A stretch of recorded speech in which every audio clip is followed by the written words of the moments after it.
gentlemen. You know, I always like to take this opportunity to talk about myself. The man of the hour. And let me tell you something, Daddy. When you're the man, you make history every time you step foot in this ring. And that's the bottom line of the Sweet Wrestling Podcast. Ladies and gentlemen, welcome to episode 106 of the Sweet Wrestling Podcast. Yes, indeed. Got a lot to hop into. We're going to talk about the Boneyard Matchg, FireFly Funhouse, or Final Deletion, which was better. I asked that on Twitter. I'm going to get into that. Why the Undertaker needs to retire. Shayna Baszler, Rhea Ripley done. A lot of things happen to Impact as well. We're going to cover everything. But first, you can find me on Twitter at 2SweetPod and at OMGCoreyB. You can find me there. Also, you can find me at linktr.ee/2SweetPod, where you can find all of my listings for this podcast. So, ladies and gentlemen, I asked the question on Twitter, which was better? Was it the Boneyard match? Was it the FireFly Funhouse match / Vignette, whatever you want to call that? Or was it Final Deletion from Impact? And I got a ton of responses about to happen to all of them. So we're about to have like 4 or 5 minutes worth of tweets here. I'll try to get through them quicker than that, so stick with me. First up, ladies and gentlemen, we had Adrian365. He said, all awesome and very different, but if I had to choose, it would be the FireFly Funhouse match because it was so different from anything I've ever seen in wrestling, and it told an amazing story, which is the part of any great match. I totally agree with that. That it told an amazing story. And that is the point of any great match. Thank you for your response. Next up, we had 1962G2GT_Hawk. He said, I've never seen the Final Deletion between the Hardys. I guess I need to go find it. It is on Twitter. It is worth your time. Next up, we had Andrew Vorkes. I hope I'm getting that right.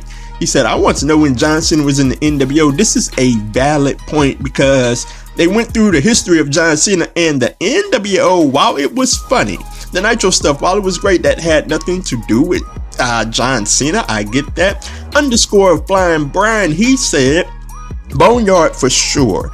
Unless you are talking about TNA's Final Deletion match, then that overall, yes, I am talking about that match.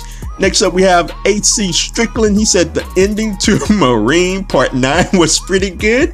I'm like, yes, like that was out of left field. I've never seen the Marine franchise before. Guess I gotta go and check it out. Next up, we have King Skaggs. He says Boneyard. He's going with the Boneyard match. Next up, we have John T. Brown 95. He said, I prefer the FireFly Funhouse segment, but I should preface this by saying the only time I've ever really cared about either Hardy was Matt Hardy version 1.0. Matt Hardy V1 was incredible, man. WWE really dropped the ball with that guy. I love the broken stuff. I'm taking it that you don't love the broken stuff here. Next up, we have Dean. He says Final Deletion. That is his vote. After that, we have Goober2046. Final Deletion first, FireFly Funhouse second, Boneyard third. We had a lot of differing opinions here that I found very interesting. Next up, we had TBK_secret. He said, I don't know about pay-per-view, but they had a cinematic. They were talking about, we got in a discussion here about previous matches like this, and the match that was brought up was Sting versus Vampiro in a graveyard match, and they talked about that, and he brought up that Vampiro and Sting had one first, and talked about how, you know what, we needed to go look it up. Yes, that was the OG graveyard match. So yeah, man, a lot of varying responses here. Frank Swa666 Boneyard, Dave John, I'm not gonna even go through the numbers, but it says Dave X as his name. Lesnar and McIntyre, I guess he hated the Boneyard matches and the cinematic matches at WrestleMania. Moving on, we have Joe Diano247. First Boneyard, second Final Deletion. Moving on, Constant Chaos. Well, if we include 90s WCW, that's probably where the conversation started. Well, if we include 90s WCW, they had graveyard matches, one with Sting and Vampiro. A lot of people going back to that. How about that? Constant Chaos, Final Deletion, because we had never seen anything like that before. I respect that opinion. Crazy Pete 315, doesn't matter. They were all good in different ways. All very different. It does matter for the context of this question, but they all were very good in different ways. Next up, we had Michael Floyd Hardy. So definitely the Boneyard match. People love the Boneyard match out there, man. Next up, we had Steven that said Undertaker versus AJ. Next up we had Enos Mark. He said Marine 6. Like a lot of Marine responses here. Like, I've never seen a Marine. But moving on, we had Sports Andy. Yeah, he was talking about the FireFly Funhouse match. He said it was a skit, it wasn't a match. And I understand where he's coming from, but it did have a 3 count. That's where I'm at on that one. So that's why I called it a match. Next up we had Matt Ritter. He said Boneyard Match. A lot of people love that match. At Rob G329, he said Firefly. He loved that match. At 20SM_NJ, they said, honestly, the FireFly Funhouse match. The other two are comparable, but I think the Funhouse match did something more with the framework that the Final Deletions set. There was a lot of great aspects to the FireFly Funhouse match. I'm about to break them all down after all of this, so stay tuned. At Mad Nutter 0102 said Final Deletion, no contest. I respect that opinion. And that was me at Boneyard Match Enthusiast picking up the question. So we're done with all of the responses. Thank you everyone for responding to the question of the week. Thank you everyone. Here is where I stand on all of this. We're about to really break this down into categories. We got which felt like a bigger deal, a better storyline, funniest, better production, better overall. So which felt like a bigger deal to me? Was it the Boneyard match, was it the Final Deletion, or was it the FireFly Funhouse match? What felt like a bigger deal to me was the Boneyard match. It was WrestleMania. It was the Undertaker, and it was at a graveyard match. So it is in the Undertaker's home. We've been building this character for years upon years now. So that felt like a huge deal. Final Deletion felt like a big deal, but we didn't quite know what we were getting into. It was on Impact, so it was on a weekly show, so that has a strike against it when it comes to feeling like a big deal. FireFly Funhouse match, it didn't feel like as big a deal as the Boneyard match, so it felt like a bigger deal. I'm gonna give that to the Boneyard match. Better storyline, this is Final Deletion by far and away. Like we had built months upon months, if I'm not mistaken, Matt Hardy trying to break Jeff Hardy and trying to delete Jeff Hardy. We built upon that thing for months, and it was a tremendous storyline. I definitely got to give that to Final Deletion. Funniest of the 3 matches, I'm gonna give that definitely to Final Deletion. Now, FireFly Funhouse, it had its very, very funny moments, and it came close here. But Final Deletion, like we just had so many funny things to happen in that match. The dilapidated boat, Jeff Hardy jumping off of a tree, like just too many funny moments just to not say Final Deletion here. Better production, I'm gonna have to give that to the FireFly Funhouse match. Like when you look at Final Deletion, the whole love of it is because it looked like a low budget movie. It didn't have a lot of great production, so I love that aspect of it. The Boneyard match had some great production, but I gotta give this to the FireFly Funhouse match because they went through so many different eras. Saturday Night Main Event, WCW Nitro, we had everything there, and it was so well produced. Looking at better overall, I am gonna have to give this overall to Final Deletion. Yes, that is my answer to the question. That was better overall because it was the first of its kind. It did strike a chord with me because I followed the storyline throughout all of those months, and we finally got to the match, and the match lived up to the hype. Even though we didn't quite know what it was, it lived up to the hype. It was in a wrestling ring, ended up outside. So well done Final Deletion was. Now, to be honest with you all, I loved all 3 in different aspects. So I didn't have a problem with either of them. I thought they were all well done. So I liked all of them, and I hope to see matches like this in the future, not on a normal basis, because you want to keep them special. So I loved all three. I thought Final Deletion was the best overall. That is my opinion. So moving on, ladies and gentlemen, to some news bites before we get into AEW and NXT. We got a lot of news bites here from me. What we're going to move on to is the fact that, you know what? From a personal opinion, from a personal standpoint, this needs to be Undertaker's last ride. Undertaker needs to retire. Look, the Boneyard match was incredible.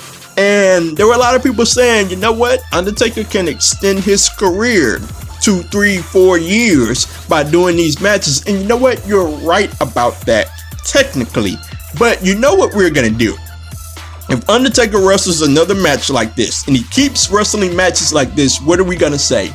I know us as fans, we're going to say, oh, this wasn't as good as the Boneyard match. You know what? Undertaker should have went on ahead and retired after the Boneyard match. So let's just do this thing right now. I don't want to see any other Undertaker matches. Like, we found Undertaker was a person, in my opinion, that kept going on with wrestling because he kept having bad match after bad match after bad match toward the end, and he just did not want to go out that way. We finally had what we all considered to be a good match, or whatever you want to call it, and Undertaker rides off into the sunset on his motorcycle. That is perfect, man. Like, let's not go on from there. Undertaker needs to hang him up right now, because that's perfect. You can't go out any better than that, in my opinion, if you're the Undertaker, and that needs to just be it. That's my call. That's my opinion on the matter. So moving on, ladies and gentlemen, Shayna Baszler, Rhea Ripley. I can't tell y'all how disappointed I was that neither of these ladies walked out with the title at the end of the WrestleMania weekend. And like, Shayna Baszler loses to Becky Lynch. We're all saying this is Shayna Baszler's time. She wrecked everybody in the Elimination Chamber. People said, you know what, Shayna Baszler needs to look strong. They made that argument. She don't look strong now, do she? She wrecked everybody, only to lose to Becky Lynch clean, by the way, in a stupid reversal of her chokehold. And like, I'm like, that's how Shayna Baszler loses? Going on to Rhea Ripley. She tapped out like Asuka, and I'm saying that's how Rhea Ripley loses. Like, I feel like these ladies aren't per se done, because they can always come back, but they have lost a ton of their momentum that they previously had going into these matches. Like, Shayna Baszler was on fire. She was the greatest thing about her. I think she had the longest reign with the NXT title, if I'm not mistaken. She had a lot of momentum. The correct answer here was for her to defeat Becky Lynch, and they did not do it. I have no idea why. Rhea Ripley, another one that had a ton of momentum, defeated Shayna Baszler for the NXT title. And everybody was riding Rhea Ripley. And I'm like, she loses to Charlotte Flair. And the first thing people are saying is, well, look, we got all these different type of matches with Charlotte Flair. And I'm about to get into that and why I don't like that. But so what for Rhea Ripley? Like, where is she gonna go from here? Like, I'm not gonna say these ladies are absolutely done, but man, why can't you just let them win those matches at WrestleMania and move forward? Like, I do not like it whatsoever. We'll see what happens with these ladies moving forward. Moving on here, ladies and gentlemen, as I take a sip of water there. Speaking of Charlotte Flair versus Io Shirai is coming, and I'm going to get into my NXT review and AEW review at the end of the show. But Io Shirai won the ladder match, and here we go.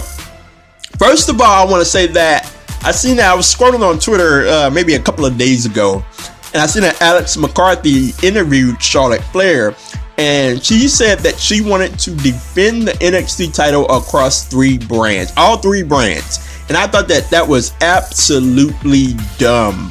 Like, it is an absolutely dumb idea. Like, I do not want to have the NXT title defended on Raw and SmackDown. We gotta have month-long storylines or whatever on Raw and SmackDown. No, that needs to stay on NXT. NXT has the best women's division going right now. No, we don't need to defend it across 3 brands. That would make absolutely no sense. Those brands have titles. Let that be. Moving on to Charlotte Flair versus Io Shirai. Like, Io Shirai wins the title. I'm gonna hop into it later, but everyone's excited. Oh, Io versus Charlotte. I cannot wait. And I'm just sitting there like, y'all just don't know what's coming. Like, we're in a no-win situation here. You want to know why? Charlotte Flair cannot lose her first title defense, because what would be the point?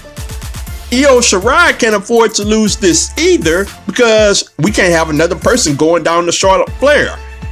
And I will pose this question to you. It would be a fantastic matchup. But what do you think is going to happen? You really think they're about to have Charlotte Flair lose her first title defense? No. Here is the deal. People are excited about it now, but at the end of this match, people are going to be so upset again. I'm just sitting here preparing everybody now while I'm on this podcast on this afternoon, and I'm just here to say, just be ready. Don't go out complaining when Io Shirai loses this match. Don't be mad, because you know WWE is gonna keep this title on Charlotte Flair. They're not about to have her lose her first title match, which is why they shouldn't have put the title on her in the first place. Because I am the one that said, why do we need the title on Charlotte? We're gonna have all these ladies go up and lose to Charlotte Flair so that one person can beat her at a big event, when we could have just had that at WrestleMania. We could have had Rhea Ripley versus Io Shirai. That was the match that was being built up to. Like, instead we're gonna get Charlotte, and instead she's gonna win. So I don't like it. It's gonna be a phenomenal match, but look, man, I just don't like it. Moving on to things I don't like. Bianca Belair has moved up to the main roster on WWE Raw. Look, man, first of all, I don't like her being paired with the Street Profits, because Bianca Belair is too big of a star to me to be paired up with someone. Like, she should have been on her own path. And like, maybe, who knows here, maybe she's starting out there and they're gonna wrestle a whatever match. They had a three person tag match on the recent episode of Monday Night Raw. Maybe when she's finished with her feud there, she's gonna move on her own. We'll see. But as it stands right now, she's paired with the Street Profits, and I don't really like that, because I feel like, you know what, Bianca Belair needs to be doing her own thing. Another thing that I don't like about this is, man, Bianca Belair was the biggest star going on NXT. She had the most momentum going on NXT just a short few weeks ago, man. She wrecked the singles matchup, said that something to the effect that she was coming for Charlotte Flair, and everybody was excited. Said, Charlotte, you don't even go here. If I'm not mistaken, I think that was that promo, or that could have been the promo when she was facing off with Rhea Ripley and Charlotte Flair. Either way, she had a ton of momentum just a few short weeks ago, and they completely left her off of NXT programming ever since. And we hadn't seen Bianca Belair, and I don't get it, man. Like, this is all too fast for me. Bianca Belair was supposed to win the NXT championship. She was, I don't want to say next in line, but she was darn close to being next in line to winning that title. And now she's gonna be on the main roster. And here's another thing that I don't like. Here's another thing that I'm cautious about. Look, I'm a black man, and here's where I'm coming at with this. I got excited about Sasha Banks when she got caught up to the main roster. I was like, this girl is talented. One of the most talented from an in-ring and promo perspective that I've ever seen when she was in NXT. And she got inconsistent booking for her entire main roster run, and it's still continuing. And moving on, seeing Ember Moon, I was like, this is another talented sister that I cannot wait to see. And they just have not used Ember Moon up to her stature, man. And here comes Bianca Belair. Another talented sister. And you know what? I'm not getting my hopes up, bruh. Like, fool me once, shame on you. Fool me twice, shame on me. Fool me 3 times, I'm just a fool. Like, here's Bianca Belair, the most talented, the most physically gifted woman on the entire roster, WWE and NXT. She should be a multi-time champion. But I'm not getting my hopes up in order for them to get shot down again. We'll see how it turns out. Look, I wish Bianca Belair the best, but I am cautiously optimistic about her main roster run. We'll see how it turns out going forward. Moving on, ladies and gentlemen, the Big Show. Like, we get to the end of Raw, and we have this thing to where Drew McIntyre is getting interviewed, and the Big Show comes out. Like, and he challenges Drew to a match, and all of a sudden the title is on the line. Like, all of a sudden Big Show was the real main event for WrestleMania. And like, we had a match that did not make any sense whatsoever. They didn't even plug the Big Show that Big Show has on Netflix right now. Like, it was just a random match that came out of nowhere, man. I'm not going to spend a whole lot of time on this. I'm just going to say that, man, what was WWE doing here? Like, what were they thinking here? It made absolutely no sense. Thank God Drew McIntyre wins the match. But, like, what are we doing here? Like, first we had the crap match with Brock, and then we're just going to throw this match on Raw at the end of WrestleMania. Like, it made no sense whatsoever. Thank God Drew won, and I'm going to move on. Moving on to Impact Wrestling. Some Impact Wrestling. Who should win the Impact title at Rebellion? Is it Tessa Blanchard? Is it Eddie Edwards? Is it Michael Elgin? And I'm going to say that on the most recent episode of Impact, we had the North versus Tessa Blanchard and Eddie Edwards. When what was a fabulous match. Go ahead and seek it out. It was a fantastic main event, but we get down to the end and Tessa Blanchard ignores attack from Eddie Edwards, a real heel thing to do when you're the face champion. I didn't like the booking of that. That's just my opinion. The North goes on to win the match. Michael Elgin blindsides Tessa Blanchard with the powerbomb. And I'm looking at this, man. We got a 3-way between some phenomenal workers.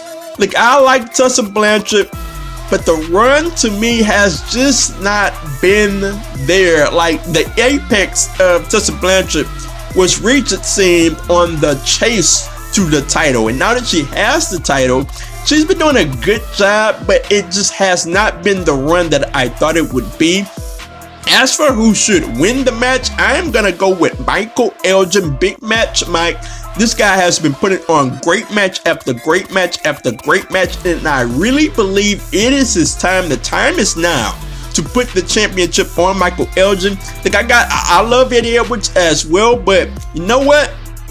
I'm ready to see Michael Elgin, and I think he is the one that should grab this title right then and there. My pick is for Michael Elgin to be the next Impact champion, and it should be now, in my opinion. I think he goes up into the stratosphere, into another level if he gains that world championship. That is just my opinion. Moving on, we got, look, man, Raw and SmackDown, man. We are going to continue tapings with Raw and SmackDown, and you know what, man? I think this report comes from PW Insider, and it says that, you know what, the company is going to continue tapings, and after each taping, they are going to change the ropes, turnbuckle pads, aprons, canvases, and turnbuckles after each taping. And like, and it goes on to say these will be completely sanitized and thoroughly clean. Like, here's my deal. At what point do you stop? At what point do you say enough is enough? Like, AEW has stopped tapings for the foreseeable future. They did a lot of taping at some point, and they've stopped it for the foreseeable future. I think at WWE, man, people have gotten sick. Your Roman Reigns, the guy that you were about to put the title on, said, no mas, I'm not doing this. At what point do you just stop, man? I called right when Roman Reigns said, I'm out. The next day I said WWE needs to stop programming for the foreseeable future. And I think they just need to come to grips that, you know what? It needs to be over, man. Like, at what point do you... Like, I'm not saying that they're not caring about the safety and the health of their workers. But at what point do you say, you know what, let's just stop this and let's just take a break and let's let the talent get a break and let's let this pass over, and then we'll come back with a full crowd. That's just my opinion. I think I still have the stance that, you know what, WWE needs to stop production for the foreseeable future and we'll run this back. But like, yeah, man, I think it needs to be over. That's my take on it. We'll see how the tapings turn out. I don't think Vince McMahon is going for that to stop it. That's why I think things are still going on. But we'll see how it all turns out, how these tapings turn out going forward. But we got Goldberg, ladies and gentlemen. And a report came out from WrestleTalk that Goldberg didn't want to lose to Bray Wyatt in Saudi because he didn't want he said he thought that it would hurt his image with the kids. And the report also goes on to say that he agreed to lose to Braun Strowman because his contract was coming up. And look, nothing against the report, nothing against WrestleTalk. I do not believe this whatsoever, man. You mean to tell me Goldberg marched into Vince McMahon's office a month or so before WrestleMania and said, you know what, I don't want to lose to Bray Wyatt. This result ain't gonna work for me. Like, you have to be a fool to believe this, man. Like, Goldberg does not have sway like that. Here's the deal, man. If WWE wanted to keep the title on Bray Wyatt would have still been the champion. Here's the deal, man. They didn't want what we all think is what was the case, in my opinion. WWE didn't want Bray Wyatt in the ring with Roman Reigns because Bray Wyatt was way over. They didn't want Roman Reigns getting booed again. So they placed it on Goldberg. That's the deal. That's it. You cannot get me to believe anything else because it is WrestleMania. No one is gonna boss Vince McMahon when it comes to WrestleMania. That's just how it is. You mean to tell me Goldberg of all people is gonna go in there? I can see if Roman Reigns went in there and said, you know what, I want this or that to happen. Like, Goldberg does not have political control like that, and I don't see why people would even believe this. That's just my opinion. I get on Twitter yesterday and people are just going crazy on Goldberg, just believing every bit of the report without putting some common sense to the report. Like, man, Goldberg does not have political sway like that. That's just my opinion. Moving on, ladies and gentlemen, we move on to Sasha Banks. I told y'all how much I loved when Sasha Banks got called up. I told y'all how much she's gotten inconsistent booking. And at the end of the day, ladies and gentlemen, Sasha Banks has turned into the reverse Undertaker. Like, I'm not going to spend long on this. I'm not going to be long on this. But Sasha Banks is 0-5 at WrestleMania, man. Like, right when I continually think that this is Sasha Banks' time, they pulled the rug from under me, man. And we had a moment at WrestleMania. Naomi gets eliminated. And I say that, you know what? Okay, this is it.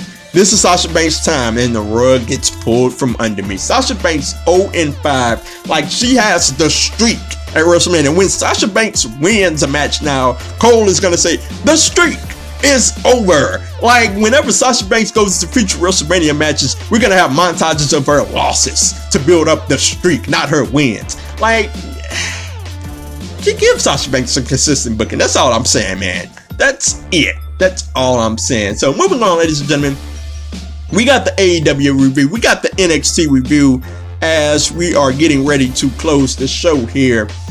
And we're going to start off with AEW as usual here. Ladies and gentlemen, we had Lance Archer versus Alan Angels in a squash match. Pretty much what was a squash match. I love the Jake Roberts promo to start the show.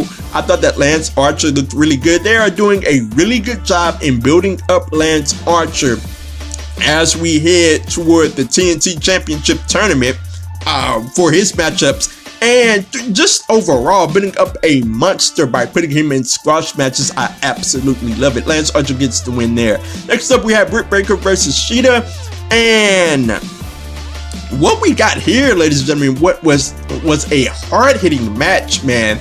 We had so many great spots that I enjoyed into this match. I won't get into all of them. We had a sweet Sheeta armbar that I loved in this match. Britt Baker got really busted open, man. I cannot tell what was the spot or how it happened, but eventually we get through the match. Britt Baker looks up and her face is full of blood, man, gushing out. She's smiling like a crazy person. Like, that is a image that, you know what, we like, it may not go on to be an iconic image of her AEW career, but it will be a great image once she moves on throughout her career. Just busted open, man, but she continues the match as a professional. We had multiple near falls here. I thought Britt Baker was going to get the win, to be honest. Sheeta picks up the win here, and this is a feud, ladies and gentlemen, that I want to see happen over the AEW women's title eventually, so I will be keeping a close eye on it.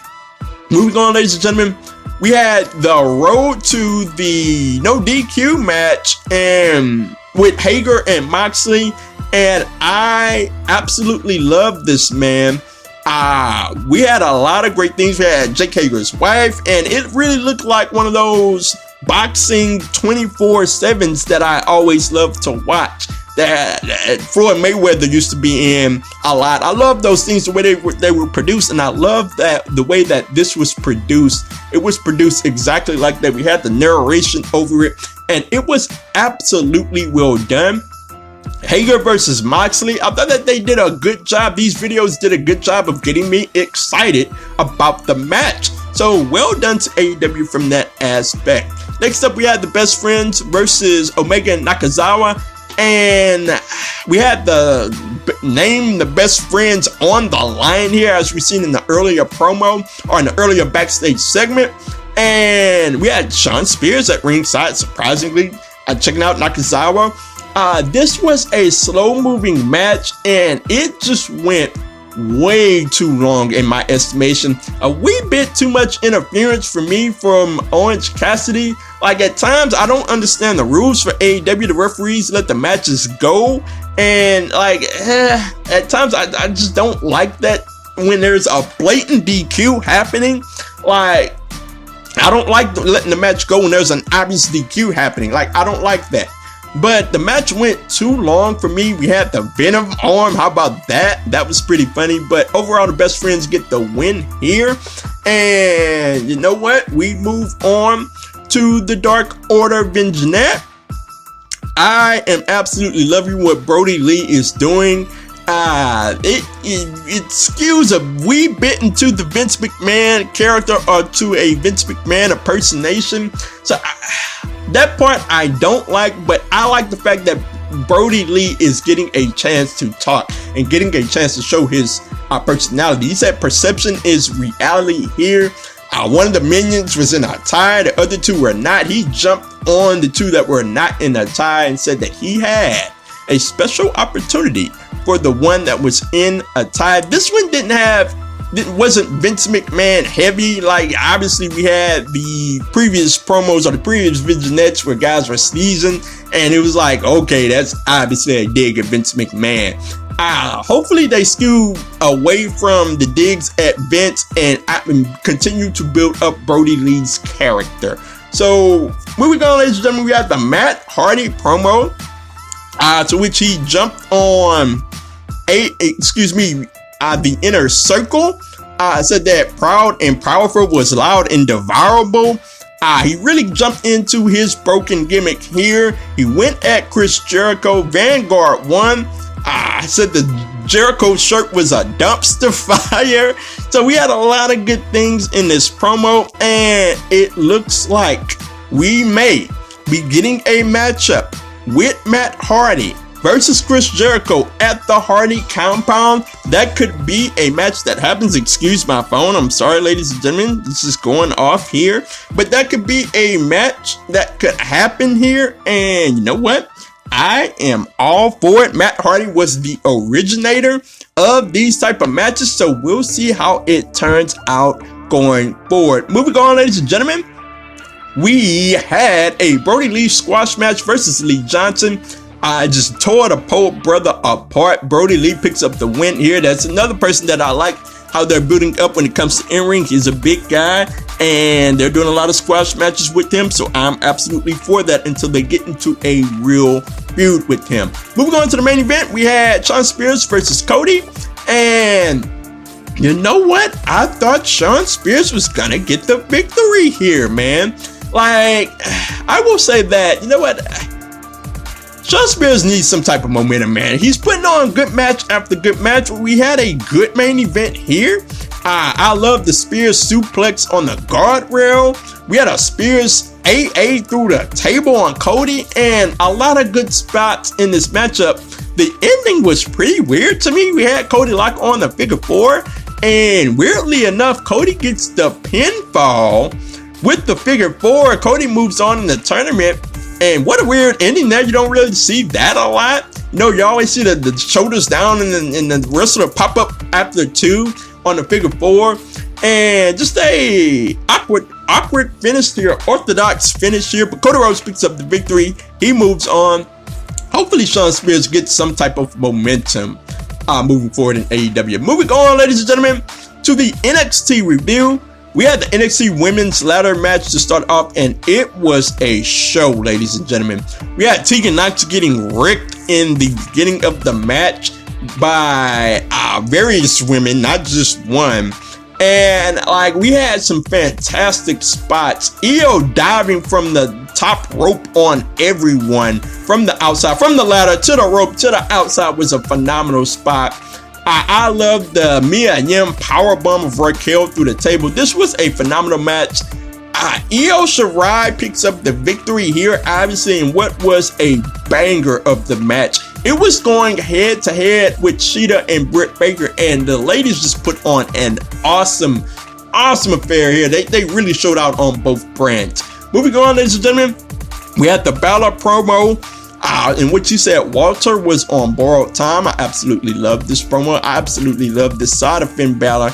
And man, like a match between Walter, who I think is over freaking rated, but that's neither here nor there. A match between Walter and Finn Balor would be incredible. Walter works well with smaller guys.